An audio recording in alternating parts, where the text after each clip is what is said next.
रानी अपने कमरे में है और काव्यांश को गोदी में लिए उससे कुछ बात कर रही है, क्योंकि उसके मन में अभी भी माधुरी की कई बात चल रही है। तो वो काव्यांश से बोली, लड्डू तुम्हें क्या लगता है, तुम्हारे चाचू मुझे प्यार करते हैं? अब छोटा सा काव्यांश बुलाए क्या ही जवाब देता कि चांदनी फिर बोली, मुझे नहीं लगता वो मुझे सच में प्यार करते हैं, वरना सोचो तुम्हारा भाई भी यहाँ होता और रोने जैसा मुंह बनाकर उससे फिर से विवेक के बारे में बातें करने लगी। तभी विवेक वहां आया तो देखा चांदनी काव्यांश से उसके चाचू की शिकायत कर रही है। तो वो बोला, हे तुम काव्यांश से मेरे बारे में क्या कह रही हो? क्योंकि चांदनी की बातें उसने सुन ली थी। विवेक की बात पर चांदनी मुंह बनाकर बोली, आपसे मतलब? ये मेरे और लड्डू के बीच की बात है। इतना बोलकर चांदनी उससे दूर जाकर खड़ी हो गई। चांदनी की हरकत पर विवेक सोच में पड़ गया। अब इसे क्या हुआ? वो चांदनी के पास गया और उसके कंधे पर हाथ रखा तो वो फिर उससे दूर चली गई। बल्कि इस बार तो वो नीचे हॉल में आ गई जहाँ ध्यान भी बैठा था। यहाँ विवेक परेशान हो रहा है क्योंकि चांदनी उसे इग्नोर करके चली गई और वो समझ ही नहीं पा रहा कि उसे हुआ क्या। कुछ देर बाद सतीश और माधुरी भी घर वापस आ चुके थे और दोनों बहुत खुश भी थे क्योंकि काफी दिनों के बाद दोनों को कुछ समय अकेले बिताने को मिला। चांदनी ने लड्डू को माधुरी की गोद में दिया तो माधुरी खुशी से बोली, थैंक यू चांदनी, आज कितने दिनों के बाद मैं इनके साथ कहीं बाहर गई तो मुझे बहुत अच्छा लगा। माधुरी की बात सुनकर चांदनी मुस्कुराने लगी। डिनर के लिए सब खाने के लिए आए और अब आराम से सब खाना खाने लगे। लेकिन विवेक चांदनी को ही देख रहा था और चांदनी वो तो विवेक पर ध्यान दिए बिना चुपचाप अपना खाना खा रही थी, जिसे देख विवेक को उस पर अब गुस्सा आने लगा था।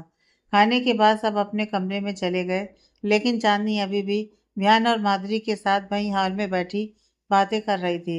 विवेक अपने कमरे में आया और बेड पर पैर फैलाकर अपने लैपटॉप में काम करने लगा।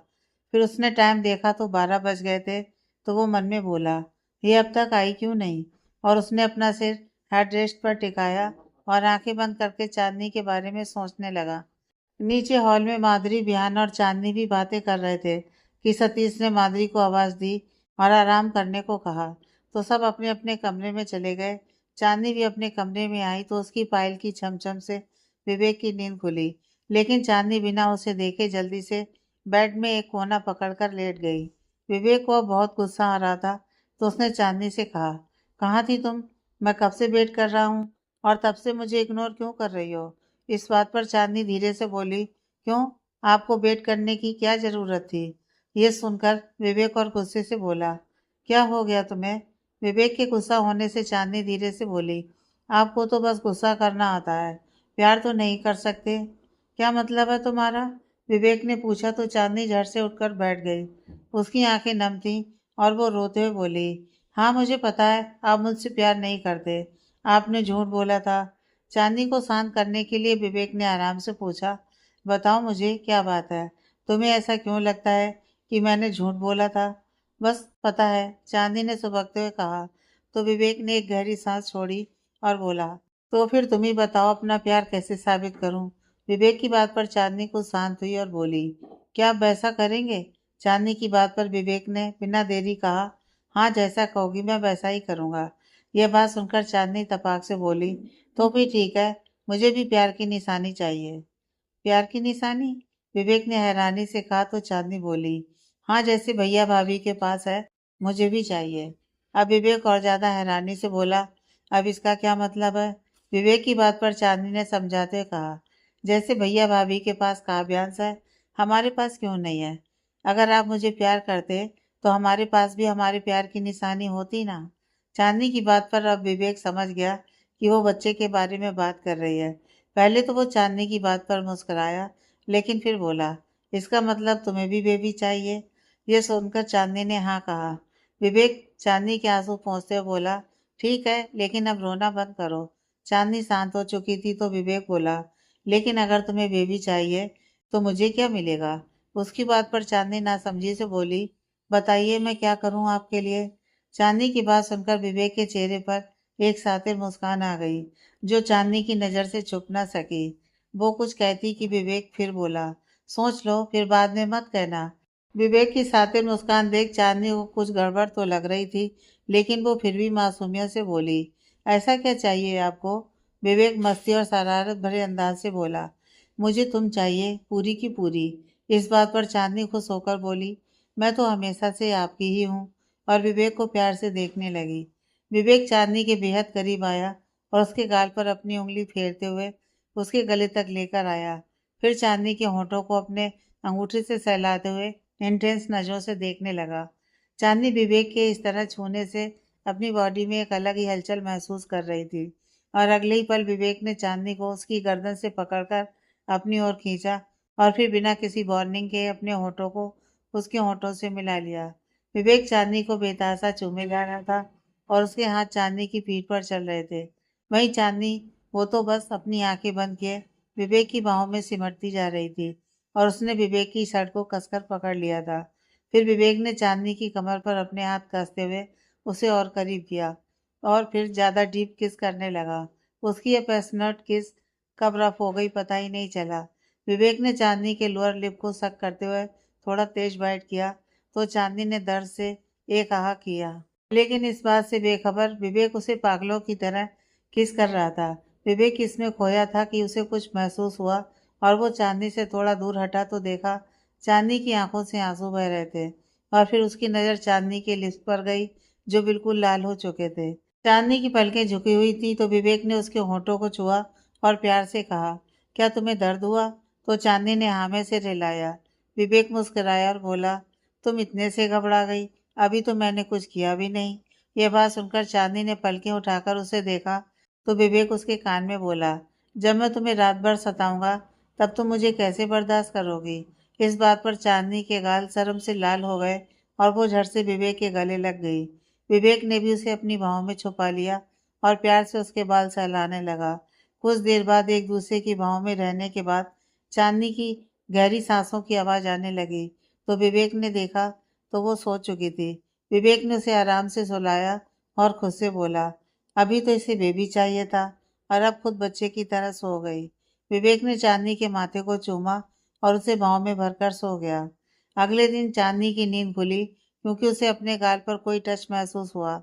उसने आंखें खोली तो देखा विवेक प्यार से उसके गाल पर उंगलियां फेर रहा था। गुड मॉर्निंग बेबी, विवेक ने प्यार से कहा तो चांदनी मुस्कुराई कि विवेक ने उसके लिप्स पर किस कर लिया तो चांदनी की आंखें बड़ी हो गईं। ये आप क्या कर रहे हैं? चांदनी ने कहा तो विवेक उसके गाल में अपनी नाक रगड़ते हुए बोला, बेबी ये हमारा मॉर्निंग रोमांस है। चांदनी मुस्कुराते हुए उसे धक्का देते हुए उठी और बोली, आज आपको ऑफिस नहीं जाना क्या? तो विवेक मस्ती से बोला, वो क्या है ना, मेरी वाइफ ने एक डिमांड की है जिसे मुझे पूरा करना है। चांदनी कंफ्यूज होकर बोली, मैंने कौन सी डिमांड की आपसे? तो विवेक मुस्कुराते हुए बोला, मेरी वाइफ को बेबी चाहिए और उसके लिए ऑफिस में नहीं घर में मेहनत करनी होगी। यह बोलकर विवेक ने अपनी आई बिंग की। चांदनी शर्माते हुए बोली, आप क्यों मुझे परेशान कर रहे हो? और वो उठकर जाने लगी कि विवेक ने उसे अपने पास खींचा और चांदनी उसके सीने से लग गई। विवेक उसकी आंखों में देखते हुए बोला, क्यों, तुम्हें ही तो प्यार की निशानी चाहिए थी। उसकी बात पर चांदनी शर्माने लगी और फिर उसकी नज़र सामने बॉल पर लगी घड़ी पर गई तो वो बोली, इतनी लेट हो गई, अब तो सब नाश्ते के लिए आ गए होंगे। चांदनी जल्दी से उठकर बाथरूम की तरफ भागी और विवेक वापस पीठ के बल लेट गया। उसने अपने हाथ सिर के नीचे फोल्ड करके खुद से बोला, आई लव हर। ये कहते हुए विवेक के होठों पर एक बड़ी सी मुस्कान आ गई। कुछ देर बाद चांदनी बाहर आई तो विवेक कमरे में नहीं था तो उसने राहत की सांस ली और खुद में मुस्कुराने लगी। वो जल्दी से रेडी हुई और नीचे चली गई तो सब ब्रेकफास्ट के लिए आ चुके थे। विवेक अब तक नीचे नहीं आया था तो चांदनी सोच में पड़ गई, ये अब तक आए नहीं कि तभी सीढ़ियों से आता हुआ विवेक दिखा।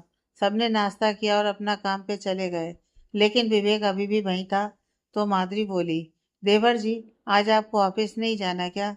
विवेक चांदनी की तरफ देखते हुए शरारत से बोला, चांदनी का एक इम्पोर्टेंट काम है और मैं उसी के लिए रुका हूँ। यह सुनकर चांदनी की आंखें बड़ी हो गईं और उसने नामे अपना सिर हिलाया। माधुरी चांदनी को छेड़ते हुए बोली, चांदनी तुम्हें देवर जी से ऐसा कौन सा काम है? तो चांदनी घबराते हुए बोली, नहीं भाभी, ऐसा कुछ भी नहीं है, ये तो मजाक कर रहे हैं। चांदनी को ऐसे घबराते देख माधुरी मुस्कुराने लगी कि विवेक फिर शरारत से बोला, चांदनी जल्दी कमरे में आओ वरना मेरा मूड चेंज हो जाएगा। और वो अपने कमरे में चला गया। अब ये सुनकर माधुरी चांदनी को छेड़ते हुए बोली, हो देवरानी जी, जल्दी जाओ, देवर जी तुम्हें बुला रहे हैं। फिर उनका मूड चेंज हो गया तो तुम्हारा इम्पोर्टेंट काम नहीं हो पाएगा।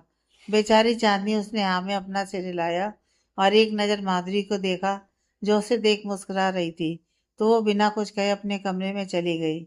चांदनी कमरे में पहुंची तो विवेक सोफे पर बैठा था कि वो बोली, भाभी के सामने आप मुझे चिढ़ा क्यों रहे थे? अब न जाने वो क्या सोचेंगी। उसकी बात पर विवेक मुस्कुरा दिया।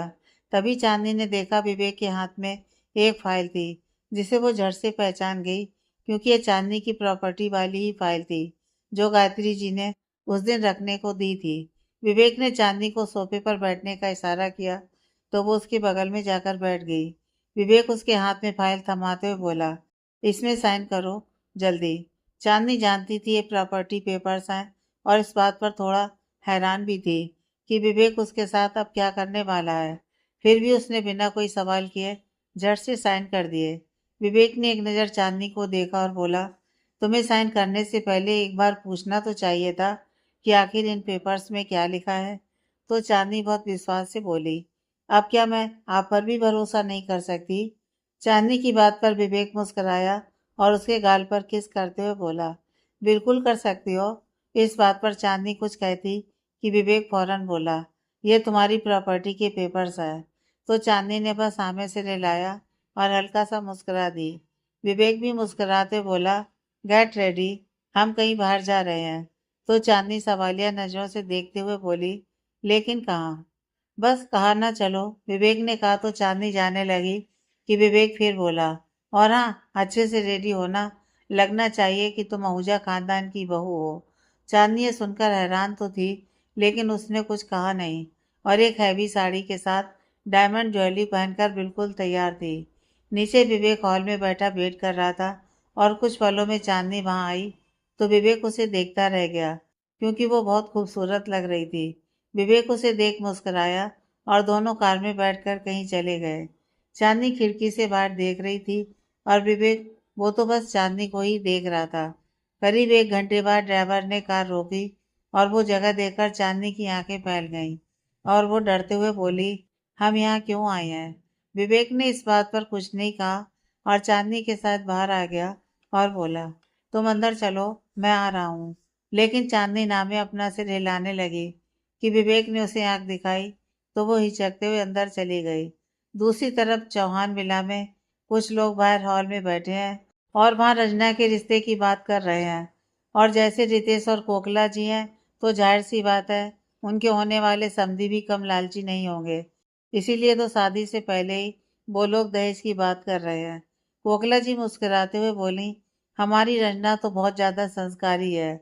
वो रंजना की तारीफ कर ही रही थी कि तभी सामने बैठा एक आदमी जो लड़के का पापा है, उनकी बात काटते हुए बोला, वो सब छोड़िए, बस ये बताइए आपकी बेटी अपने साथ क्या लेकर आने वाली है? ये बात सुनकर कोकला जी रितेश जी को देखते हुए कुछ बोलती कि उतने में सामने बैठी महिला जो लड़के की माँ है वो बोली, हाँ, लेन देन की बात पहले हो जाए तो अच्छा है।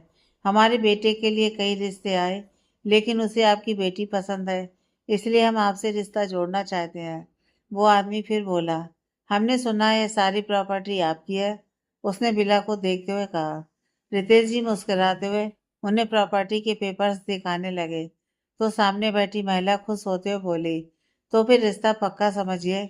इस बात पर कोकला जी सबको मिठाई खिलाने लगी कि बाहर से कोई आता नजर आया, जिसे देख कोकला जी गुस्से से लाल हो गईं। रितेश और कोकला जी एक दूसरे को देखकर बोले, ये यहाँ क्यों आई है? रितेश और कोकला जी अपने समधियों के साथ रिश्ता पक्का होने की खुशी मना रहे थे कि सामने से आती चांदनी पर उनकी नजर पड़ी और वो गुस्से से उसे देखने लगे। रंजना हैरानी से बोली, माँ, ये यहाँ क्या कर रही है? उसकी बात पर कोकला जी मुंह बनाकर बोली, ये बात तो यहीं आकर बताएगी, ये घर छोड़कर आई है या उन लोगों ने इसे घर से निकाल दिया है। तभी संजना धीरे से बोली, माँ, इसे देखो जरा कैसे बन ठन कर आई है, और इसके गले का हार। ये बोलते हुए संजना की आंखें चमकने लगी थी। सब आपस में अंदाजा लगा रहे थे कि चांदनी वहां क्यों आई है कि तभी वो अंदर आई तो उसे देख सामने बैठा आदमी बोला, रितेश जी, ये लड़की कौन है? ये मेरे बड़े भाई की बेटी मेरी भतीजी है चांदनी। रितेश जी ने कहा तो चांदनी ने हाथ जोड़कर उन्हें नमस्ते कहा। फिर रितेश जी के पैर छुए। चांदनी जैसे ही कोकिला जी के पैर छूने के लिए झुकी तो कोकिला जी ने जोर से चांदनी के कंधे को दबाया और गुस्से से उसे देखने लगी। लेकिन सबको देखकर कोकिला जी जल्दी से अपने चेहरे पर एक नकली हंसी लेकर आई और प्यार से बोली, मेरी बच्ची कैसी हो। चांदी कोकिला जी के ऐसे बर्ताव को देख हैरान थी, लेकिन वो समझ रही थी कि कोकिला जी सबको दिखाने के लिए ऐसा कर रही हैं। चांदनी हल्का सा मुस्कुराई तो कोकिला जी ने उसे अपनी बगल में बैठने को कहा तो वो वहीं उनके साथ में बैठ गई। रितेश जी अपने समधी से कुछ बात करने लगे, लेकिन सामने बैठे लड़के की नज़र चांदनी पर ही टिकी थी और ये बात रंजना और संजना दोनों नोटिस कर रहे थे। उन्हें चांदनी पर बहुत गुस्सा आ रहा था, लेकिन किसी ने कुछ नहीं कहा। कोकिला जी चांदनी से गुस्से से बोली, तू यहाँ क्यों आई है। तो इस बात का चांदनी के पास कोई जवाब नहीं था, क्योंकि उसे खुद नहीं पता था कि विवेक उसे यहाँ क्यों लेकर आया है। चांदनी को खामोश देखकर कोकिला जी फिर बोली, अब ये बता, क्या तुझे तेरी सास ने घर से बाहर निकाला है। क्योंकि मैंने उसी दिन देख लिया था कि तेरी सास कैसी है, या फिर तेरे पति ने छोड़ दिया, क्योंकि उसकी तो पहले से सगाई हो रखी थी। कोकिला जी की बातें सुनकर चांदनी उदास होते हुए बोली, किसी ने मुझे घर से नहीं निकाला चाची, मैं खुद ही यहाँ आई हूँ। लेकिन कोकिला जी की बात सुनकर चांदनी थोड़ी दुखी हो चुकी थी। लड़के का पापा और रितेश जी बिल और प्रॉपर्टी की बात करने लगे कि तभी वहां विवेक सामने से चलता हुआ आया और किसी राजा की तरह सोफे पर एक पैर पे दूसरा पैर चढ़ाकर बैठ गया। रितेश और कोकिला जी के साथ साथ रंजना और संजना भी उसके आने से हैरान थी। सामने बैठा लड़का भी विवेक को पहचानते हुए बोला, आप तो विवेक आहूजा हैं। लेकिन विवेक उसे पूरी तरह इग्नोर करते हुए सिर्फ रितेश जी को ही घूर रहा था। विवेक को देख कोकिला जी गुस्से से बोली, ये क्या बदतमीजी है, इस तरह मुंह उठाए हमारे घर में कैसे घुसे चले आ रहे हो। उनकी बात पर चांदनी फौरन बोली, चाची आप इनसे ऐसे क्यों बात कर रही हो। कोकिला जी ने गुस्से से चांदनी को देखा और बोली, एक तो तुम दोनों बिना बुलाए यहाँ आ गए और अब यहाँ तमाशा कर रहे हो। वो और कुछ कहती कि विवेक ने कहा, तमाशा तो अब शुरू होगा। फिर विवेक ने अपनी उंगली से इशारा किया तो उसके पीछे खड़ा काले कोट वाला आदमी, जो एक लॉयर था, उसने एक फाइल सामने टेबल पर रखी। चांदनी ने वो फाइल देखी और फिर एक नज़र विवेक को देखा और समझ गई यह प्रॉपर्टी के पेपर्स हैं। लेकिन वो सोच में पड़ गई कि विवेक ये यहाँ क्यों लाया है। तभी लॉयर बोला, मिसेस चांदनी आहूजा के पापा अनिल चौहान की वसीयत के हिसाब से अब वो इस घर की पूरी प्रॉपर्टी की इकलौती वारिस है और इस वक्त आप सब उनके घर में इलीगली रह रहे हो। विवेक ने अपनी डीप वॉइस में बोला, अब बताओ यहाँ बिना बुलाए मेहमान कौन है। फिर उसने एक नज़र चांदनी को देखा, जो हैरानी से उसे ही देख रही थी। तभी लॉयर फिर बोला, आपके पास 48 घंटे का समय है इस घर को खाली करने के लिए, वरना आपके खिलाफ लीगल एक्शन लिया जाएगा। लॉयर की बात सुनकर चांदनी के साथ साथ वहाँ बैठे सब लोग बहुत हैरान थे, खासकर उस लड़के के माँ पापा, क्योंकि रितेश जी ने उन्हें प्रॉपर्टी पेपर्स भी दिखाए थे। रितेश जी, अब क्या बात हो रही है, आपने तो कहा था सब आपके नाम पर है। उस लड़के के पापा ने नाराज होते हुए कहा। तो रितेश जी हिचकते हुए बोले, देखिए ऐसा नहीं है, इस लॉयर की बात गलत है। उन्होंने लॉयर की तरफ इशारा करते हुए कहा। रितेश जी की बात पर लड़के की माँ अब और ज्यादा भड़कते हुए बोली, लेकिन लॉयर तो कुछ और ही बोल रहा है। इसका मतलब आपने हमसे झूठ बोला था। और उन्होंने प्रॉपर्टी पेपर्स लॉयर को दिखाए तो पता चला वो पेपर्स भी गलत थे। अब तो साफ हो चुका था कि रितेश और कोकिला जी ने झूठ बोला था, जिस वजह से सामने बैठे लड़के और उसके माँ पापा ने उसी समय रिश्ता तोड़ दिया और गुस्से में वहां से जाने लगे। कोकिला जी समझाते हुए बोली, देखिए यहाँ कोई गलत फहमी हुई है, लेकिन उनके बर्ताव से यह साफ पता लग रहा था कि इस वक्त भी वो नाटक ही कर रही हैं। रितेश जी, हमारी इस बेइज्जती को हम जिंदगी भर नहीं भूलेंगे। लड़के के पापा ने गुस्से से कहा तो रितेश जी उन्हें समझाने लगे, लेकिन किसी ने उनकी बात नहीं मानी और वो लोग बहुत नाराज होकर वहां से चले गए। जैसे ही वो सब गए कि कोकिला जी ने गुस्से से चांदनी की तरफ देखा और उसे मारने के लिए हाथ उठाया ही था कि किसी ने उनका हाथ रोका। यह और कोई नहीं, विवेक ही था, जो इस वक्त बहुत गुस्से में था। यह कोई मामूली लड़की नहीं है, मिसेस चांदनी आहूजा है, तो इसे हाथ लगाने की हिम्मत भी मत करना। विवेक ने गुस्से से कहा और कोकिला जी का हाथ छोड़ दिया। विवेक ने अपना मुंह फेरा और गुस्से से कहा, 2 दिन तक ये घर खाली हो जाना चाहिए, वरना मेरे पास और भी तरीके हैं। इस बात पर रितेश, कोकला जी तो क्या, रंजना और संजना के साथ चांदनी भी थोड़ा डर गई। चांदनी घबराते हुए विवेक से बोली, अगर ये घर नहीं रहा तो चाचा चाची कहाँ रहेंगे? चांदनी की बात पर कोकला जी रोने का नाटक करते हुए बोली, मेरी बच्ची, समझा अपने पति को। ये घर नहीं रहा तो हम इस उम्र में कहाँ जाएंगे? तू चाहती है जिन्होंने तुझे पाल पोस कर इतना बड़ा किया, वो अब दर दर की ठोकरें खाते रहें? कोकला जी की बात पर चांदनी की आंखें नम हो गईं और वो विवेक की तरफ उम्मीद भरी नजरों से देखने लगी कि शायद वो उसके चाचा चाची के साथ ऐसा ना करे। लेकिन विवेक को तो जैसे कोई फर्क ही नहीं पड़ रहा था। रंजना और संजना भी चांदनी के पास आकर रोते हुए बोली, हमारे साथ ऐसा मत करो चांदनी, हम तुम्हारी बहनें हैं और याद करो हमारा बचपन साथ बीता है। तभी रितेश जी ने भी चांदनी के सामने हाथ जोड़कर खड़े हो गए तो चांदनी रोती हुई बोली, चाचा जी ये क्या कर रहे हैं? उसकी बात पर रितेश जी बोले, बेटा तुम चाहो तो ये अब सब रोक सकती हो। तुम्हारे बाप जैसा चाचा आज हाथ जोड़कर विनती कर रहा है। चांदनी रोते हुए विवेक के पास आई और रोते हुए बोली, देखिए ऐसा मत कीजिए। लेकिन विवेक ने कुछ नहीं कहा, बल्कि अपना हाथ दिखाकर उसे रोका और थोड़ी तेज आवाज में कहा, चलो यहाँ से। चांदनी अभी भी वहीं खड़ी थी तो विवेक ने चांदनी का हाथ पकड़ा और बाहर की तरफ ले जाने लगा। साथ ही लॉयर ने भी प्रॉपर्टी पेपर्स उठाए और बाहर चला गया। रितेश और कोकला जी अभी भी चांदनी को आवाज दे रहे थे तो चांदनी ने रोते हुए पलट कर उन्हें देखा, लेकिन विवेक उसे अपने साथ ले गया। विवेक ने चांदनी को कार में बैठने का इशारा किया, फिर खुद भी बगल में बैठ गया। चौहान मिला। रितेश और कोकला जी दोनों आपस में बहस कर रहे हैं, क्योंकि अब वो समझ नहीं पा रहे कि आगे क्या करना है। रंजना गुस्से से बोली, उस नौकरानी की वजह से आज मेरी शादी टूट गई, इसके लिए मैं उसे माफ नहीं करूंगी। कि तभी संजना बोली, खुद ने तो इतना अमीर लड़का फंसा लिया और अब हमें घर से निकालना चाहती है। रंजना रितेश जी को देखते हुए बोली, बताइए पापा, अब उस चांदनी के साथ क्या करेंगे आप?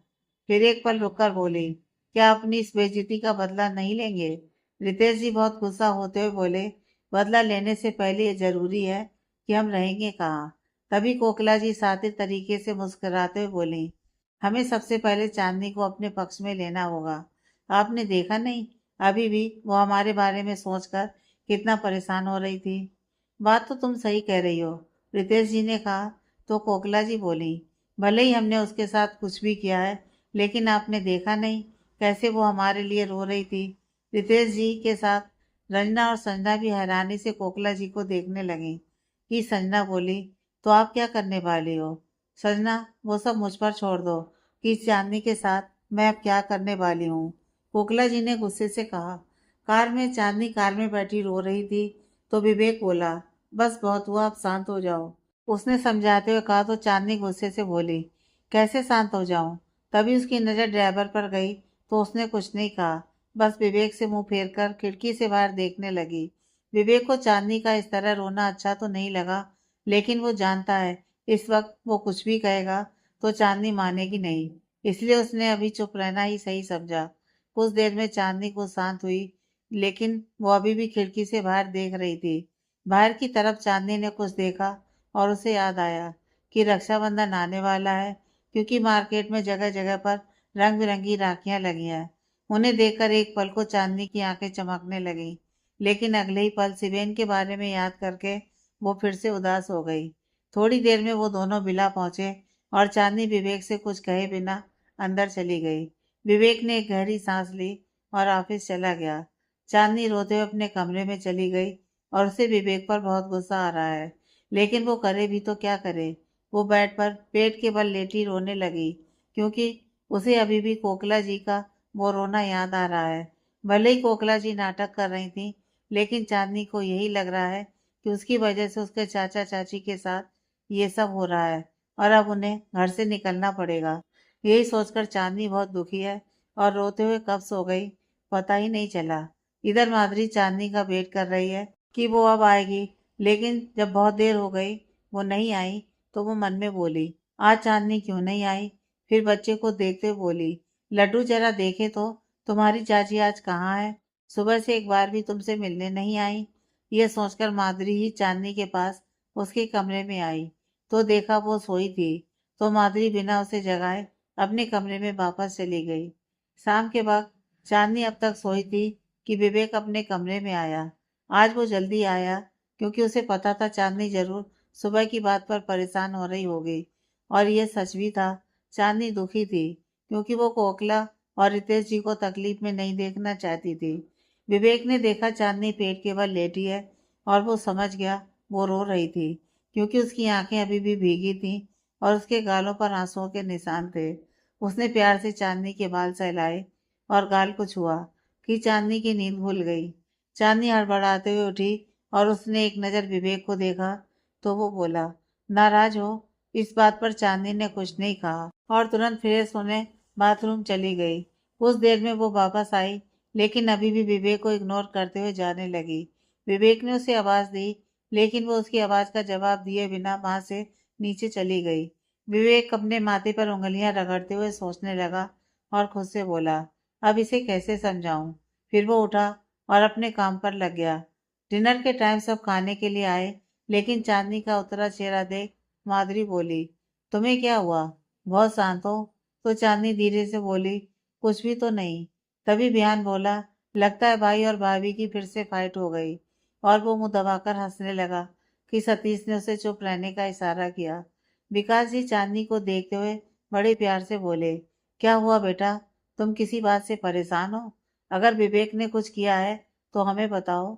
चांदनी नामे से रिलाते हुए बोली, नहीं नहीं पापा, इन्होंने कुछ नहीं किया। उसकी बात पर विकास जी मुस्कुराए और अपना खाना खाने लगे। तभी गायत्री जी बोली, चांदनी रक्षाबंधन आने वाला है तो क्या तुमने शिवेन से बात की है? यह सुनकर चांदनी ने सबसे पहले विवेक को देखा जिसकी नज़र उसी पर थी। चांदनी ने हिचकते हुए कहा, माँ वो अब तक मेरी उससे बात नहीं हुई है। तो गायत्री जी बोली, कोई बात नहीं, तुम उसे फ़ोन कर लेना। उनकी बात पर चांदनी मुस्कुराई और अपना काम करने लगी। खाने के बाद सब अपने अपने कमरे में आ गए लेकिन चांदनी शिवेन के बारे में सोच रही थी। वो अपने कमरे में आई तो विवेक सोफे पर बैठे उसका ही इंतजार कर रहा था। लेकिन जब चांदनी उसे बिना देखे जाने लगी तो विवेक बहुत नाराज हो गया। चांदनी, विवेक ने उसे आवाज दी लेकिन चांदनी चुपचाप बेड की तरफ जाने लगी। तो विवेक भी उठा और उसने गुस्से से चांदनी का हाथ पकड़ा। What's your problem? विवेक ने गुस्से से कहा। तो चांदनी ने भी गुस्से से कहा, यह सब आपने क्यों किया? क्यों उन्हें इतनी तकलीफ दे रहे हैं? अब इस उम्र में चाचा चाची कहाँ जाएंगे? क्या करेंगे? चांदनी की बात पर विवेक गुस्से से बोला, वो कहीं भी जाएं, तुम्हें फर्क नहीं पड़ना चाहिए। क्या तुम भूल गई उन्होंने तुम्हारे साथ क्या क्या किया है? तो चांदनी रोते हुए बोली, कुछ नहीं भूली, बस इतना जानती हूँ वो मेरे माँ पापा जैसे हैं और उन्हें मैं इस तरह नहीं देख सकती। आपको ऐसा नहीं करना चाहिए था। आपकी वजह से रंजना का रिश्ता भी टूट गया। चाचा जी ने मेरे सामने हाथ जोड़े जो मुझे बहुत बुरा लगा। ऐसे उन्हें तकलीफ देकर मैं उस प्रॉपर्टी का क्या ही करूंगी। इतना बोलकर चांदनी ने अपने हाथों में अपना चेहरा छुपाया और फूट फूट कर रोने लगी। एक ने उसके कंधे पर हाथ रखा तो चांदनी ने फौरन उसका हाथ झटक दिया और गुस्से से बोली, आपने ये बिल्कुल सही नहीं किया। और चांदनी जाकर बेड पर लेट गई। चांदनी सुनो, विवेक ने उसे आवाज दी और समझाना चाहा, लेकिन चांदनी को उसी की गलती नजर आ रही है। विवेक भी सोच में पड़ गया, अब चांदनी को मनाने के लिए वो क्या करे। विकास जी के कमरे में विकास और गायत्री जी कुछ बात कर रहे हैं कि गायत्री जी बोली, रक्षाबंधन के लिए क्या दीदी? अपनी बहन के नाम से विकास जी के चेहरे के भाव बदल गए और वो बोले, हाँ मेरी बात हुई है आरती से, लेकिन मुझे समझ में नहीं आ रहा कि जब उसे विवेक की शादी का पता चलेगा तो न जाने वो कैसा रिएक्ट करेगी। गायत्री जी बोली, वही तो मैं भी सोच रही थी कि वो कहेंगी हमने बताया भी नहीं, और फिर दीदी जानवी और नैना के बारे में भी पूछेंगी। तब की तब देखेंगे, हमें बताना तो होगा ही। वो आएंगी तो मैं आराम से बात करूंगा। विकास जी ने कहा तो गायत्री जी बोली, ठीक है, आपको जैसा ठीक लगे। विकास जी ने बोल तो दिया वो बात करेंगे, लेकिन वो सोच में पड़ गए। विवेक और चांदनी की शादी के बारे में वो उसे कैसे समझाएंगे। अगले दिन चांदनी आज विवेक के उठने से पहले ही तैयार होकर नीचे चली गई। वो अब भी विवेक से नाराज है जिसकी वजह से विवेक का मूड बहुत खराब है। नाश्ते के टाइम भी चांदनी ने विवेक की तरफ देखा तक नहीं तो वो खुद से बोला, ऐसी भी क्या नाराजगी कि मुझसे ज़्यादा इसे उन सबकी पड़ी है? क्या वो इसे प्यारे हैं? ये सब सोचते हुए विवेक गुस्से से उठा और किसी से बिना कुछ कहे ऑफिस चला गया। सब यही समझे कि उसे ऑफिस में काम होगा, इसलिए चला गया होगा। लेकिन चांदनी समझ रही थी कि वो नाराज है, क्योंकि वो विवेक से बात नहीं कर रही। नाश्ते के बाद सब अपने काम पर निकल गए, तो चांदनी कुछ देर माधुरी और बयान के साथ वही हॉल में बैठी रही। फिर अपने रूम में आ गई, तो उसने देखा टेबल पर कुछ रखा था। उसने पास जाकर देखा तो विवेक ने एक ब्लैक कार्ड, कुछ कैश और एक नोट रखा था, जिसमें लिखा था, भाभी के साथ शॉपिंग चली जाना। चांदनी को विवेक का ऐसा करना अच्छा तो लगा, लेकिन उसने मन में यह भी कहा, अगर मेरे बारे में इतना ही सोचते हैं तो चाचा चाची के साथ ऐसा क्यों किया आपने? चांदनी ने एक गहरी सांस छोड़ी और क्लोजेट में जाकर कपड़े ठीक करने लगी। फिर कुछ देर बाद वो माधुरी के कमरे में आ गई, जहाँ माधुरी कहीं जाने के लिए रेडी हो रही थी। माधुरी चांदनी को देखकर खुशी से बोली, अच्छा किया तुम आ गई, मैं अभी बुलवाने वाली थी तुम्हें। उसकी बात पर चांदनी सवालिया नजरों से देखते हुए बोली, क्यों भाभी, आपको कोई काम था क्या? हो बुद्धू, क्या तुम्हें कल के लिए राखी नहीं खरीदनी है? माधुरी ने कहा तो चांदनी मुस्कुराने लगी। तभी माही भी वहां आई, क्योंकि वो भी उनके साथ शॉपिंग के लिए जा रही है। माधुरी, चांदनी और माही तीनों जैसे ही नीचे हॉल में आई तो देखा बयान पहले से वहां मौजूद था, क्योंकि माही के साथ कुछ टाइम बिताने का मौका वो वैसे भी नहीं छोड़ सकता था। माधुरी बिहान को देख बोली, क्या तुम भी हमारे साथ जाने वाले हो? उसकी बात पर बिहान कुछ कहता कि माही उसे चिढ़ाते हुए बोली, सही तो है भाभी, आखिर हमारे शॉपिंग बैग्स उठाने के लिए कोई होना भी तो चाहिए। माही की बात पर बिहान गुस्से से बोला, माही तू चुप कर। एक तो मैं शॉपिंग में सबकी हेल्प करने की सोच रहा था, लेकिन लगता है किसी को मेरा आना पसंद नहीं है, तो मैं वापस ही जा रहा हूँ। बिहान वापस जाने के लिए मुड़ा कि माधुरी ने उसे रोका, और फिर वो माही पर झूठा गुस्सा करते हुए बोली, माही, मेरे प्यारे देवर जी को क्यों सता रही हो? फिर बिहान को देखकर बोली, मेरे प्यारे नटखट देवर जी, आपके बिना हमारी शॉपिंग कैसे होगी? ऐसा बोलकर माधुरी ने पप्पी फेस बनाते हुए बिहान के गाल पर हाथ रखा। बिहान खुश होते हुए बोला, लेट्स गो लेडीज। आपका पर्सनल बॉडीगार्ड बिहान रेडी है। और स्टाइल से चलने लगा, और उसे ऐसा करते देख माधुरी, माही, चांदनी तीनों हंसने लगी। कुछ देर में सब शॉपिंग के लिए विला से निकल गए, और काव्यास गायत्री जी के साथ घर पर है। वो लोग पास की मार्केट ही आए हैं, ताकि जल्दी से घर वापस जा सकें, क्योंकि माधुरी को चिंता थी कि काव्यास गायत्री जी को ज्यादा परेशान ना करे। मार्केट में सुंदर सुंदर राखियों के साथ और भी बहुत सारी चीजें थीं, जिन्हें देखकर माधुरी और माही बहुत ही ज्यादा चहक रही थी। लेकिन चांदनी के मन में थोड़ी उदासी थी, क्योंकि उसे सिबेन का ख्याल आ रहा था। माधुरी ने एक सुंदर सी राखी ली और चांदनी को दिखाने लगी, तो चांदनी मुस्कुराते हुए बोली, भाभी ये तो बहुत सुंदर है। उसकी बात पर माधुरी भी खुश होकर बोली, चांदनी तुम भी सिबेन के लिए राखी पसंद करो ना। चांदनी ने हाँ में सिर हिलाया। फिर सिबेन और निखिल के लिए राखी खरीदी। चांदनी ने राखी ले तो ली, लेकिन वो ये समझ नहीं पा रही थी कि सिबेन को बिला बुलाए कैसे, क्योंकि जो कुछ भी हुआ वह विवेक के सामने उसे नहीं लाना चाहती। माही, माधुरी और चांदनी ने सुंदर सुंदर राखियां खरीदी, और फिर कुछ और सामान भी खरीदने लगी। माही बिहान के साथ बिजी हो गई, तो माधुरी और चांदनी किड्स सेक्शन चली गई। वहाँ बेबी के इतने सारे प्यारे प्यारे कपड़े देख माधुरी और चांदनी की आंखें खुली की खुली रह गईं। माधुरी ने काव्यांश के लिए कुछ क्लॉथ्स भी खरीदे, और दोनों वापस आ गईं। इधर माही और बिहान कॉर्नर में किसी बॉल के पीछे छुपे हैं, और बिहान गुस्से से बोला, तू इतने दिनों से मुझसे बात क्यों नहीं कर रही है और मिलने भी नहीं आई? तो माही बोली, बिहान तुझे स्टडीज में फोकस करना है, और मैं डिस्टर्ब नहीं करना चाहती। बिहान बोला, तो प्रॉमिस कर, मेरे असाइनमेंट के बाद हम साथ में टाइम स्पेंड करेंगे। यह बात सुनकर माही ने भी हाँ कहा, और उसके लिप्स पर एक छोटी सी किस की, तो बिहान मुस्कुराने लगा। कुछ देर में बिहान माही भी बाहर आए, जहाँ माधुरी और चांदनी उनका वेट कर रही थी। माधुरी गुस्से से बोली, कहाँ थे तुम दोनों? जब देखो गायब हो जाते हो। तो माही मुस्कुराते हुए बोली, भाभी मैं इस बिहान के बच्चे को डोज दे रही थी। क्या? माधुरी ने हैरानी से कहा। तो बिहान ने अपने पेट की तरफ इशारा करते हुए झूठ बोला, भाभी इस माही ने मुझे यहाँ पंच किया। उन दोनों को ऐसे लड़ते देख माधुरी मुस्कुराते हुए बोली, जब देखो लड़ते रहते हो, न जाने शादी के बाद तुम दोनों क्या करोगे? शादी? बिहान और माही दोनों ने एक साथ हैरानी से कहा, क्योंकि बिहान और माही एक दूसरे को पसंद करते हैं, यह बात किसी को पता नहीं है। माही बोली, भाभी आपके कहने का क्या मतलब है?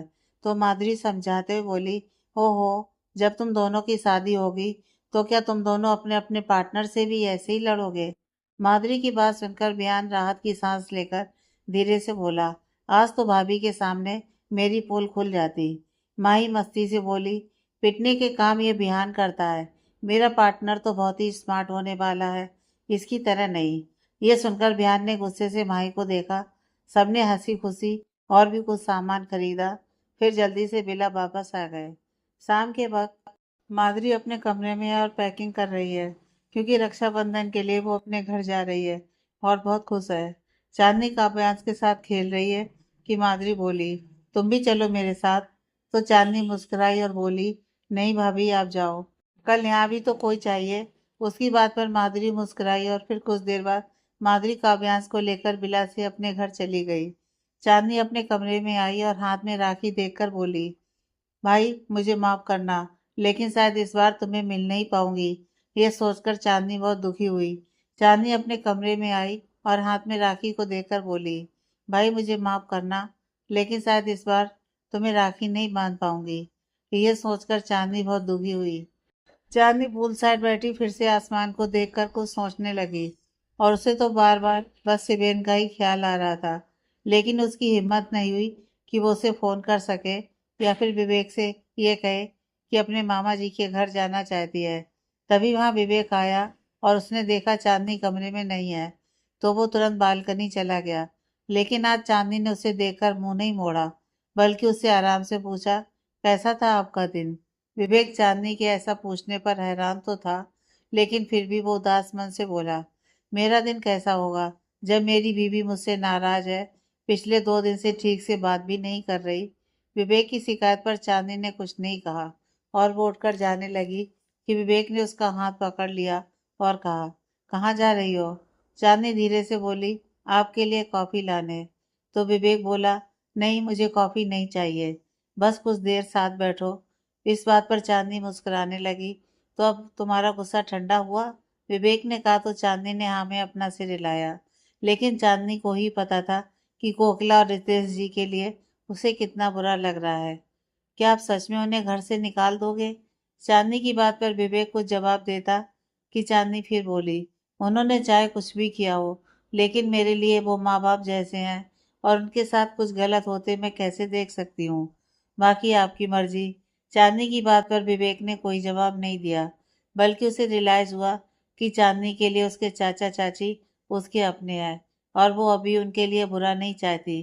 कुछ देर बाद दोनों रूम में आ गए और चांदनी नीचे हॉल में चली गई। फिर विवेक भी फ्रेश होकर डिनर के लिए आ गया। डिनर के वक्त आज वहाँ घर की लेडीज में से सिर्फ चांदनी मौजूद है, क्योंकि गायत्री जी और माधुरी दोनों अपने भाई के घर चली गई हैं। वहाँ सिर्फ चांदनी को देख विकास जी बोले, बेटा क्या तुम्हें घर नहीं जाना था, या फिर सिवेन यहीं आने वाला है? तो चांदनी सोच में पड़ गई क्या बोले, लेकिन फिर भी वो हिचकते हुए बोली, पापा शायद वो लोग शहर से बाहर गए हैं, इसलिए बात नहीं हुई। चांदनी की बात पर विकास जी ने हाँ कहा और अपना खाना खाने लगे। लेकिन विवेक की नजरें चांदनी पर थीं और वो समझ रहा था कि चांदनी उदास है। कुछ देर में खाना खाने के बाद सब अपने अपने कमरे में चले गए। अगले दिन आज रक्षाबंधन है और माधुरी और गायत्री जी अपने भाई के घर गई हुई हैं। विकास जी की छोटी बहन आरती जी इंडिया से बाहर रहती हैं और वो भी आज यहाँ आने वाली हैं, और सतीश एयरपोर्ट उन्हें रिसीव करने गया है। आज घर में सुबह से ही हंसी खुशी का माहौल है। माही और निखिल दोनों बिला आ चुके हैं, क्योंकि निखिल जानता था कि विवेक की वजह से चांदनी ने शिवेन को यहाँ नहीं बुलाया होगा, इसलिए वो माही के साथ यहीं आ गया। आज सभी ने ट्रेडिशनल कपड़े पहने हैं। विकास जी, मिहान और निखिल तीनों ने कुर्ता पहने हुए बहुत अच्छे लग रहे हैं कि तभी विवेक तेजी से चलता हुआ आया। विवेक ने भी ऑफ वाइट कलर का कुर्ता और जीन्स पहनी है, जिसमें वो बहुत हैंडसम लग रहा है। चांदनी तो उसे देखती ही रह गई कि माही ने उसे छेड़ते हुए कहा, भाभी विवेक भाई कितने स्मार्ट लग रहे हैं ना? माही की बात पर चांदनी ने हाँ में सिर हिलाया और बस मुस्कुरा दी। सब बाहर हॉल में बैठे बातें कर रहे हैं।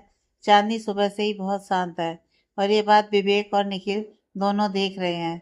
विवेक चांदनी को क्या हुआ, निखिल ने पूछा तो विवेक ने उसे चौहान विला में जो हुआ सब बता दिया। निखिल, उसे लगता है मैं उसके चाचा चाची के साथ गलत कर रहा हूँ।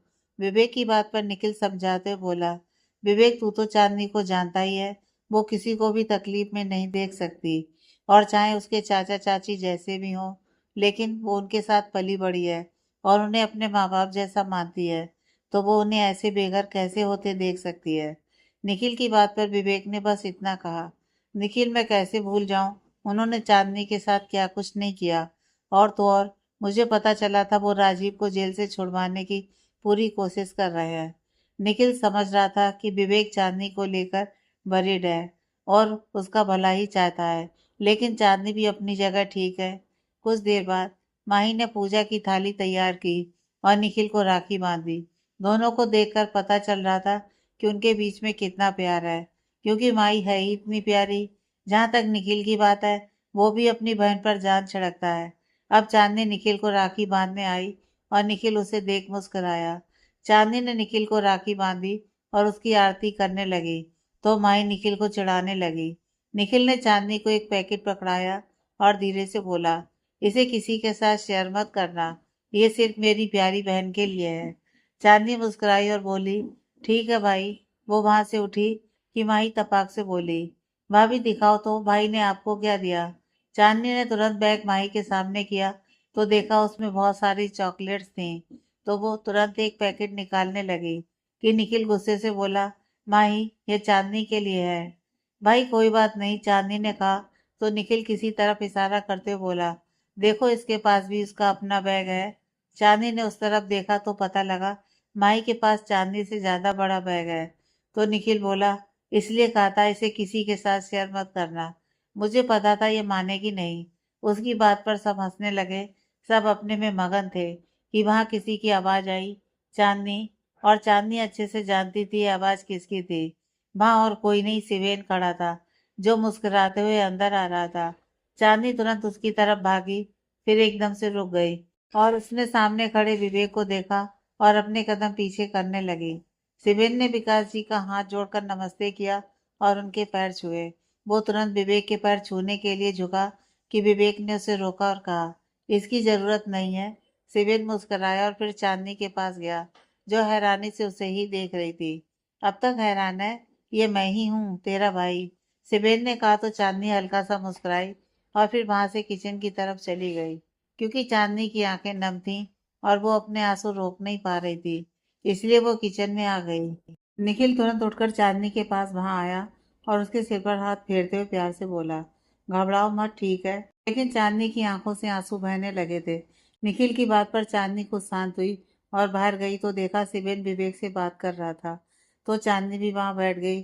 चांदनी ने सिबेन को भी राखी बांधी, लेकिन ये सब करते हुए वो बहुत इमोशनल हो गई थी, क्योंकि उसे लगा नहीं था कि वो इस बार सिबेन से मिल पाएगी। वहां सब मस्ती में थे कि किसी ने आवाज लगाई, नैना मैं आ गई। नैना के नाम पर विकास जी और विवेक एक दूसरे का मुंह देखने लगे कि तभी एक लड़की तुरंत अंदर आई और विवेक को देखते हुए बोली, हेलो भाई, मेरी भाभी नैना कहाँ है। यह लड़की विवेक की बुआ की बेटी सीमा है। सीमा नैना का नाम पुकारने लगी, लेकिन जब उसे किसी की आवाज नहीं आई तो उसने विवेक से पूछा, विवेक भाई नैना नहीं आई। तो विवेक थोड़ा हिचकते हुए बोला, सीमा बाद में बात करते हैं। सीमा मुस्कुराते हुए बोली, भाई मैं खुद ही नैना को कॉल करती हूँ, मैं तो उसे सरप्राइज देना चाहती थी और वो खुद ही गायब है। इतना बोलकर सीमा नैना को कॉल करने किसी साइड चली गई। तभी वहां विवेक की बुआ आरती जी आई, जो दिखने में बहुत ज्यादा स्टाइलिश थी, और आते ही विवेक जी के पास जाते हुए बोली, कैसे हो भैया। उनकी बात पर विकास जी प्यार से उन्हें गले मिलते हुए बोले, मैं बढ़िया हूँ, तुम कैसी हो आरती। दोनों ने ही एक दूसरे का हाल चाल पूछा और कुछ बात करते हुए मुस्कुराने लगे। विवेक, बिहान, निखिल और माही ने भी आरती जी के पैर छुए तो वो बोली, निखिल तुम यहाँ। फिर उसे चिढ़ाते हुए बोली, कभी अपने घर भी रह लिया करो, जब देखो यहीं पड़े रहते हो। क्या तुम्हारे पेरेंट्स अभी भी इंडिया से बाहर है। निखिल को उनकी बात बुरी तो लगी, लेकिन वो मुस्कुराया और हाँ में से हिलाते हुए बिना कुछ कहे चुपचाप जाकर सोफे पर बैठ गया। विवेक नाराज होते हुए बोला, बुआ जी आप आते ही शुरू हो गई। उसकी बात सुनकर आरती जी मुंह बनाते हुए बोली, न जाने तुझे इसमें क्या दिखता है विवेक, जो हर वक्त इसी के पीछे लगा रहता है। कितनी बार कहा है अपने स्टैंडर्ड के हिसाब के लोग तुम्हारे आसपास होने चाहिए। विकास जी थोड़ा तेज आवाज से बोले। आरती आज के दिन भी ये सब बातें लेकर बैठ गई तो आरती जी बिल्कुल चुप हो गई। तभी चांदनी भी उठकर आरती जी के पैर छूने आई तो वो बोली, तुम कौन हो? उनकी बात पर चांदनी विकास जी को देखने लगी तो वो बोले, ये है हमारे घर की छोटी बहू चांदनी, विवेक की पत्नी। क्या विवेक की पत्नी? आरती जी ने हैरानी से कहा। और वो कुछ बोलती कि विकास जी ने कहा, अब नैना के बारे में भूल जाओ, वो विवेक के लिए सही नहीं थी। लेकिन आरती जी अभी भी ये मानने को तैयार नहीं थी कि विवेक ने किसी और से शादी कर ली। तभी सीमा वहां आई और बोली, आपको पता है मम, विवेक भाई ने। उसकी बात पूरी होती कि उसने चांदनी को देखा और कहा, कहीं तुम ही तो विवेक भाई की वाइफ नहीं हो? उसकी बात पर चांदनी ने हाँ कहा। आरती जी नाराज होते हुए बोली, भैया आपने बताना भी जरूरी नहीं समझा। तो विकास जी बोले, देखो आरती, फिलहाल इस बारे में बात नहीं करते हैं। तो आरती जी ने हाँ में सिर हिलाया। शिवेन वहां बैठा ये सब देख और सुन रहा था और वो समझने की कोशिश कर रहा था कि आरती जी चांदनी को देखकर इतना हैरान क्यों है और ये नैना कौन है। लेकिन बिना किसी से कुछ कहे वो बस चुपचाप बैठा रहा। उस देर में आरती जी ने विकास जी को राखी बांधी तो विकास जी ने उसके सिर पर हाथ रखते हुए आशीर्वाद दिया। फिर विकास जी ने अपनी बहन को एक बड़ा सा पैकेट और एक एनवलप पकड़ाया तो वो मुस्कुराने लगी। उनके बाद अब सतीश, विवेक और बयान भी सामने आए और सीमा ने उन्हें राखी बांधी। सीमा को भी अपने भाइयों की तरफ से बहुत सारे गिफ्ट्स मिले और जिन्हें देखकर वो बहुत खुश है। आरती जी सीमा से बोली, ये रियान कहाँ गया? तो सीमा बोली, मम वो बाहर किसी से फोन पर बात कर रहा था। रियान के नाम से विवेक और निखिल दोनों एक दूसरे का मुंह देखने लगे कि तभी रियान वहां आया और विवेक के पास आकर बोला, hey bro, how are you? Fine, and you? Vivek की बात पर रियान बड़े ही स्टाइल से बोला, like always so cool. Riyan और कुछ कहता कि उसकी नज़र सामने से आती चांदनी पर पड़ी और वो खोए हुए अंदाज से बोला, वाओ, और वो उसकी तरफ जाने लगा। विवेक ने उसकी नज़रों का पीछा किया तो देखा सामने से चांदनी आ रही थी और रियान को उसकी तरफ जाते देख विवेक के चेहरे के भाव बदल गए। हे ब्यूटीफुल, रियान ने फ्लर्ट करते हुए चांदनी से कहा और वो कुछ समझ पाती कि विवेक वहां आया और चांदनी के कंधे पर हाथ रखते हुए गुस्से से बोला, रियान, सी इज माई वाइफ। और उसने रियान को घूर कर देखा। ओह, तो ये तुम्हारी वाइफ है? रियान ने कहा और चांदनी हेलो कहा, फिर वहां से चला गया। विवेक ने गुस्से से चांदनी को देखा और कहा, क्या जरूरत थी उससे बात करने की? उसकी बात पर चांदनी धीरे से बोली, मैंने कब बात की? मुझे तो पता भी नहीं वो कौन है। वो कोई भी हो, लेकिन तुम मुझसे बात नहीं करोगी बस। विवेक ने बोला तो उसकी बात पर चांदनी ने हमें अपना सिर हिलाया। विवेक वहां से जाने लगा कि चांदनी बोली, सुनिए। उसकी बात पर विवेक ने पलट कर देखा तो चांदनी अपनी उंगलियों से खेलते हुए बोली, देखिए वो। तो विवेक हैरानी से बोला, क्या? वो आप सिवेन के आने से नाराज तो नहीं है? चांदनी ने कहा तो विवेक सवालिया नजरों से उसे देखने लगा। तो चांदनी धीरे से बोली, देखिए मैंने उसे नहीं बुलाया था, शायद वो खुद ही आ गया। यह सुनकर विवेक ने चांदनी के मासूम चेहरे को देखा और वो समझ रहा था कि उसके मन में क्या चल रहा है। तभी सीमा वहां आई और बोली, भाई मॉम को आपसे कुछ बात करनी है। तो विवेक ने हाँ कहा और अपने माथे पर उंगलियां रगड़ते हुए वहां से चला गया। चांदनी समझ गई बुआ जी विवेक से क्या बात करने वाली हैं और वो दुखी मन से किचन की तरफ चली गई। इधर विकास जी और आरती जी कुछ बात कर रहे थे कि विवेक वहां गया और उसे पता था उसकी बुआ चांदनी के बारे में ही पूछेगी। तो उसने खुद ही कहा, बुआ जी, मुझे किससे शादी करनी है यह डिसीजन मेरा होना चाहिए। यह सुनकर आरती जी ने कुछ नहीं कहा। आरती जी को खामोश देखकर विवेक फिर बोला, चांदनी बहुत अच्छी लड़की है और मुझे यकीन है आपको भी वो पसंद आएगी। वो जाने लगा कि फिर बोला, अपनी फैमिली से मैं इतना तो एक्सपेक्ट कर ही सकता हूँ। यह बोलकर वो वहां से चला गया। विवेक नीचे आया तो सिमेन उसके पास आया और बोला, जीजा जी आप ये गिफ्ट चांदनी को दे देना और अब मैं चलता हूँ। उसकी बात पर विवेक बोला, कुछ देर यहीं रुक जाओ, चांदनी को भी अच्छा लगेगा। सिमेन मुस्कुराया और बोला, क्या मैं आपसे कुछ बात कर सकता हूँ? हाँ कहो, विवेक ने कहा तो सिमेन बोला, आप और चांदनी खुश तो हो ना? मेरा मतलब यहाँ सब अच्छा है, आप भी बहुत अच्छे हो। फिर भी जब भी उसे देखता हूँ ऐसा लगता है उसके अंदर बहुत कुछ चीजें चल रही हैं जो उसे परेशान कर रही हैं। विवेक सिवेन की बात समझ रहा था पहले तो वो सिबेन के यहाँ आने से परेशान थी, क्योंकि और अब उसकी बुआ जी भी यहाँ हैं। तुम फिक्र मत करो, सब अचानक हुआ, इसलिए सबको समझाना थोड़ा मुश्किल होता है। विवेक की बात पर सिबेन ने हाँ में सिर हिलाया और गार्डन की तरफ चला गया, जहाँ निखिल, बियान और माही थे। कुछ देर में सब लंच के लिए आ गए और आरती, सीमा और रियान की नज़र चांदनी पर थी। और चांदनी, उसे तो आरती जी को देखकर ही डर लग रहा था, क्योंकि वो चांदनी को लगातार घूरे जा रही थी। चांदनी सिबेन के पास बैठी तो वो बोला, तुम ठीक तो हो? चांदनी मुस्कुराई और बोली, तुम यहाँ क्यों आए? तो सिबेन थोड़ा गुस्से से बोला, मेरे आने से खुश नहीं हो? ऐसा नहीं है, चांदनी ने कहा तो सिबेन मुस्कुराते हुए बोला, जीजा जी ने मुझे यहाँ बुलाया है और रुकने को भी कहा है, इसलिए आज हम पूरे दिन साथ रहेंगे। विवेक ने सिबेन को यहाँ बुलाया है और उसे रुकने को भी कहा है, तो इस बात पर चांदनी बहुत खुश हो गई। उसने एक नज़र विवेक को देखा और मुस्कुरा दी, तो विवेक ने भी हाँ में सिर हिलाया। लंच के बाद सब अपने कमरे में चले गए। रियान और सीमा यहाँ अपने कुछ फ्रेंड से मिलने चले गए। निखिल थोड़ा अपसेट था, इसलिए वो भी कहीं चला गया, तो माही और सिबेन बियान के साथ उसके कमरे में आया। विवेक अपने कमरे में बैठा था कि चांदनी वहां आई और उसकी बगल में बैठकर बोली, आप ठीक हो? तो विवेक बोला, हाँ बिल्कुल। चांदनी ने एक पल उसे देखा और कहा, आपने मुझसे शादी की, इस वजह से सब आपसे नाराज हो गए हैं ना? यह सुनकर विवेक ने एक नज़र चांदनी को देखा और समझाते हुए बोला, कोई कुछ भी कहे, उनकी मर्जी, लेकिन तुमसे शादी करना मेरा खुद का डिसीजन है और मुझे कोई पछतावा नहीं है। विवेक की बात सुनकर चांदनी एकटक उसे देखने लगी और फिर हिचकते हुए धीरे से बोली, क्या आपने सिबेन को यहाँ बुलाया है? और उसने अपना सिर झुका लिया। हाँ, उसे मैंने बुलाया है, क्योंकि मैं जानता हूँ तुम उसे कितना मिस करती हो।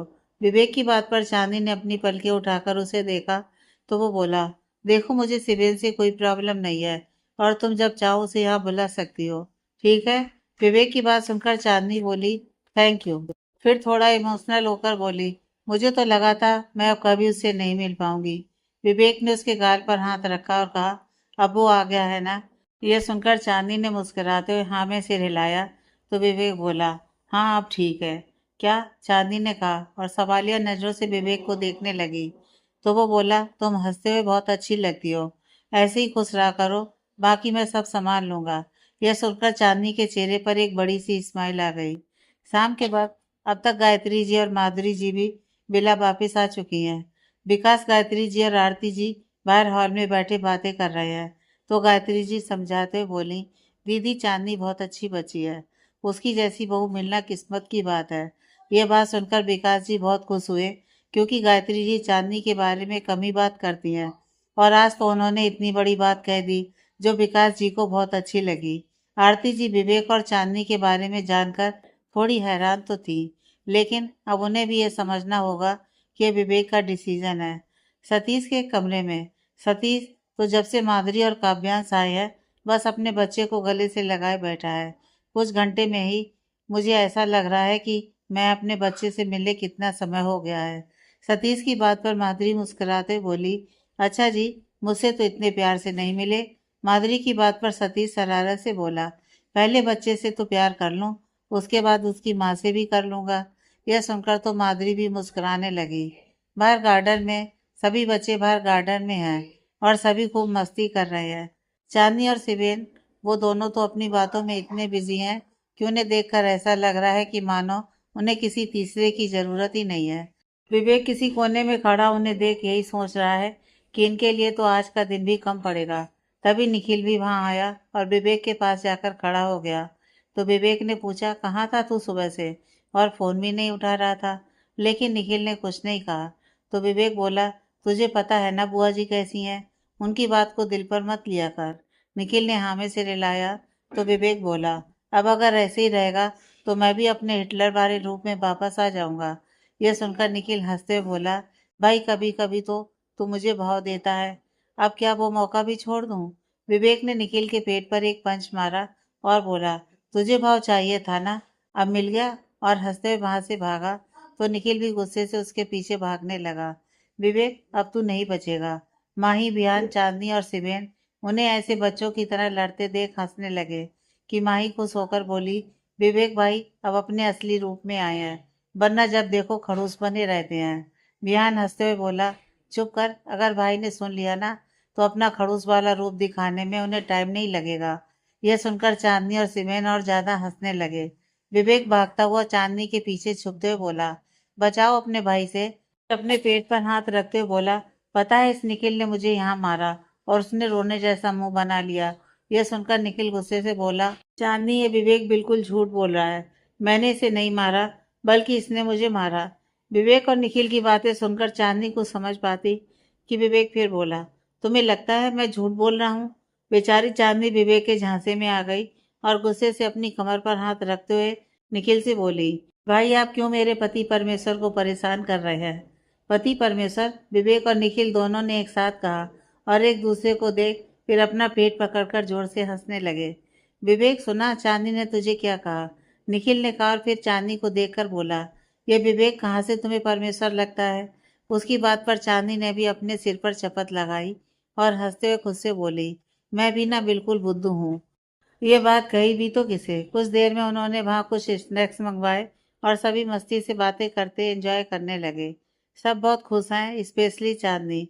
उसे तो सिबेन के अलावा कुछ दिखाई ही नहीं दे रहा था। विवेक निखिल के साथ किसी कोने में खड़ा था कि निखिल बोला, चांदनी को देख कितनी बिजी है। उसकी बात पर विवेक बोला, हाँ यार मैं भी यही सोच रहा हूँ। मेरे सामने तो इसकी आवाज नहीं निकलती और अब देख बिल्कुल रुकने का नाम ही नहीं ले रही है। निखिल विवेक की बात पर हंसते हुए बोला, कहीं तुझे सिबेन से जेलसी तो नहीं हो रही है? यह सुनकर विवेक मजाक में बोला, बात तो तेरी सही है। विवेक की बात पर निखिल हंसते हुए बोला, रुक मैं अभी इसकी टांग खींचता हूँ। इतना बोलकर वो चांदनी के पास गया।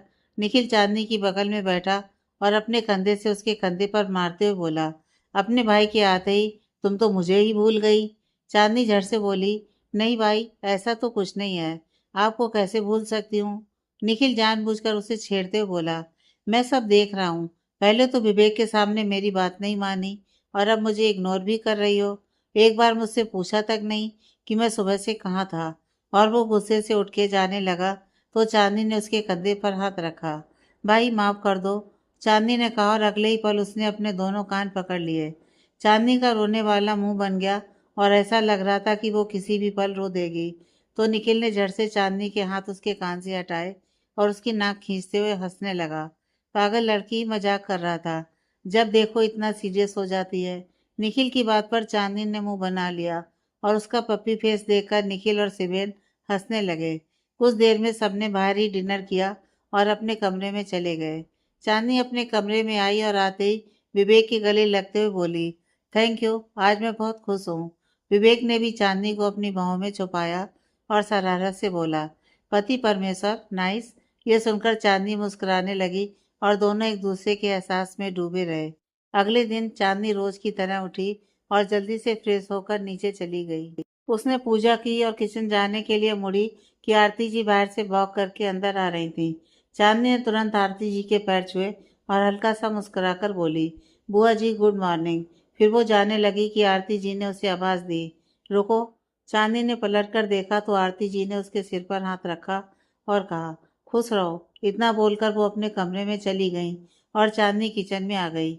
नाश्ते के टाइम सब खाने के लिए आए और चांदनी ने विकास और गायत्री जी के पैर छुए और उन्हें भी मॉर्निंग विश किया।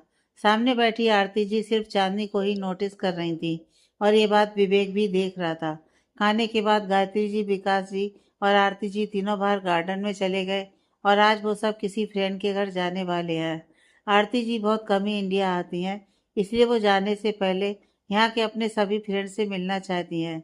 बाकी सब नाश्ता कर रहे थे कि तभी रियान वहाँ आया और आते ही चांदनी के पास जाकर बोला, हे प्रिटी लेडी, और उसने चांदनी के हाथ को छूते हुए उसके हाथ में पकड़ा बाउल लेने लगा। चांदनी उसके छूने से एकदम से घबरा गई और उसने तुरंत अपने हाथ हटाए तो रियान बोला, सॉरी चांदनी।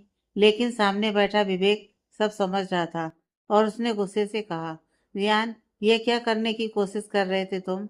रियान ने सफाई देते हुए कहा, ब्रो मैं तो सिर्फ बाउल ले रहा था। फिर मस्ती से बोला, तुम तो ऐसे बात कर रहे हो जैसे मैंने तुम्हारा प्यार तुमसे छीन लिया। रियान की बात पर विवेक ने गुस्से से टेबल पर एक पंच मारा और बोला, रियान अपनी बकवास बंद करो। फिर उठते हुए चांदनी से बोला, चांदनी तुम कमरे में आओ। और वो अपने कमरे में चला गया। सतीश नाराज होकर बोला, रियान ये क्या तरीका है बात करने का? तो रियान बोला, भाई आप हमारे मैटर में ना ही बोलो तो अच्छा है। यह सुनकर माधुरी को बहुत गुस्सा आया, लेकिन सतीश ने उसका हाथ पकड़ा और उसे चुप रहने को कहा। निखिल गुस्से से बोला, रियान तुम्हारी प्रॉब्लम क्या है? अगर उसने तुमसे शादी नहीं की तो इसमें विवेक की क्या गलती है? निखिल की बात पर रियान गुस्सा करते हुए बोला, विवेक जानता था मैं उसे पसंद करता था, लेकिन फिर भी उसने मेरे प्यार को मेरे अगेंस्ट किया और हम अलग हो गए। अब देखो विवेक ने खुद किसी और से शादी कर ली, तो अब मेरे प्यार का क्या? निखिल गुस्से से बोला, रियान तुम्हें कुछ भी नहीं पता है, इसलिए विवेक को ब्लेम करना बंद करो। और वो उठकर गुस्से से स्टडी में चला गया। चांदनी और शिवेन तो बस एक दूसरे का मुंह देख रहे थे कि वहाँ किस बारे में बात हो रही है, क्योंकि इतना तो चांदनी भी समझ रही थी कि मैटर कुछ और ही है।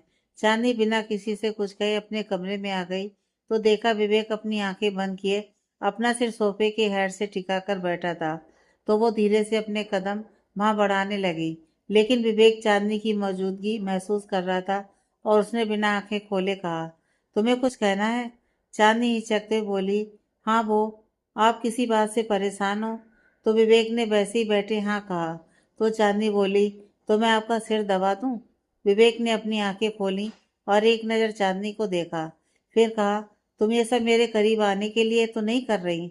विवेक की बात पर चांदनी को याद आया कि एक बार ऐसी वो विवेक की गोद में गिर गई थी। चांदनी ने नामे से रिलाया और कहा, उस दिन तो मैं गलती से गिर गई थी। तो फिर ठीक है, विवेक ने कहा। तो चांदनी उसके पीछे की तरफ जाने लगी।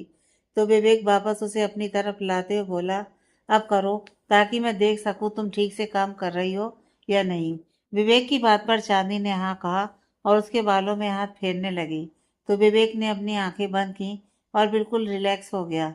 कुछ पल बाद विवेक ने अपनी आंखें खोली तो उसकी नज़र चांदनी की पतली कमर पर पड़ी और उसका तो मुंह खुला का खुला रह गया, क्योंकि चांदनी ने अपना पल्लू कमर में फंसाया हुआ था, जिसकी वजह से उसकी नाभि भी दिखाई पड़ रही थी। और विवेक बड़ी ही शरारत भरी नजरों से उसे देखने लगा। इन सबसे बेखबर चांदनी अपना काम कर रही थी और जैसे ही विवेक ने उसके पेट की तरफ हाथ बढ़ाना चाहा कि चांदनी बोली, आपको कैसा लग रहा है? तो विवेक बोला, क्या बताऊं, मन कर रहा है इसे देखता रहूं। यह सुनकर चांदनी थोड़ी हैरान हुई, लेकिन फिर बोली, आपको आराम तो मिल रहा है ना? तो विवेक खोए हुए बोला, बता नहीं सकता कितना ज्यादा। चांदनी मुस्कुराई और बोली, चलो बढ़िया है, आपको अच्छा लग रहा है। अब तो विवेक और ज्यादा खोए अंदाज से बोला, इतना अच्छा कि मन कर रहा है इसे चूम लूं। क्या? चांदनी ने हैरानी से कहा, लेकिन विवेक ने कुछ नहीं कहा। तो चांदनी थोड़ा सा झुकी तो देखा विवेक की नजरें उसके पेट की तरफ है, जिसके बारे में सोच कर ही चांदनी को घबराहट होने लगी। चांदनी ने अपनी साड़ी का पल्लू कमर से हटाने के लिए हाथ नीचे किया ही था कि विवेक ने उसका हाथ पकड़ लिया। चांदनी ने विवेक को देखा तो उसने तुरंत चांदनी को अपनी तरफ खींचा और वो विवेक की गोद में आ गिरी। ये आप क्या? चांदनी ने हिचकते हुए कहा और दरवाजे की तरफ देखने लगी कि विवेक ने उसकी कमर पर हाथ कस दिए। चांदनी ने विवेक को देखा तो वो प्यार से चांदनी के लिप्स पर हाथ फेरने लगा और अगले ही पल विवेक चांदनी की तरफ झुका, फिर अपने होठों को चांदनी के होठों से मिला लिया। विवेक के होठों का एहसास पाते ही चांदनी ने अपनी आंखें बंद कर लीं। वो चांदनी के होठों को लगातार चूमे जा रहा था और उसके हाथ चांदनी की कमर पर चल रहे थे, जिसकी वजह से चांदनी को एक अलग ही सेंसेशन फील हो रही थी। चांदनी इस वक्त मानो एक अलग ही दुनिया में पहुंच गई थी और उसके हाथ कब विवेक के गले पर आ गए उसे पता ही नहीं चला। विवेक के साथ चांदनी भी इस पल में खोई जा रही थी और बिल्कुल मदहोश हो चुकी थी कि विवेक ने उसके लिप्स पर हल्की सी बाइट की और उससे थोड़ा दूर हटा। विवेक ने चांदनी का चेहरा देखा, जो बिल्कुल लाल हो चुका था और उसके होंठ कांप रहे थे, जिन्हें देख वो दोबारा उन्हें महसूस करना चाहता था और उसके लिए खुद को रोक पाना बहुत मुश्किल हो रहा था। और बिना देरी किए एक बार फिर वो चांदनी को किस करने लगा। और जब चांदनी को सांस लेने में तकलीफ होने लगी तो उसने विवेक को हल्का सा धक्का दिया और जोर से सांस लेने लगी। विवेक ने तुरंत चांदनी को अपने सीने से लगाया और उसके बाल सहलाने लगा। चांदनी ने भी कसकर उसकी शर्ट पकड़ ली और वो अपनी बढ़ती धड़कनों को संभालने की कोशिश कर रही थी। चांदनी, मैं तुम्हें बहुत चाहता हूँ, तुम्हें अपना बनाना चाहता हूँ, तुम्हें पाना चाहता हूँ, हमेशा के लिए। विवेक की बात सुनकर चांदनी मुस्कुराते हुए बोली, मैं तो हमेशा से आपकी ही हूँ। चांदनी की बात सुनकर विवेक मुस्कुराया और बड़े प्यार से चांदनी के माथे को चूम लिया। दोनों ने कुछ देर यूं ही एक दूसरे के साथ सुकून भरे पल बिताए और उसके बाद चांदनी अपना कुछ काम करने लगी तो विवेक नीचे स्टडी चला गया। Next part.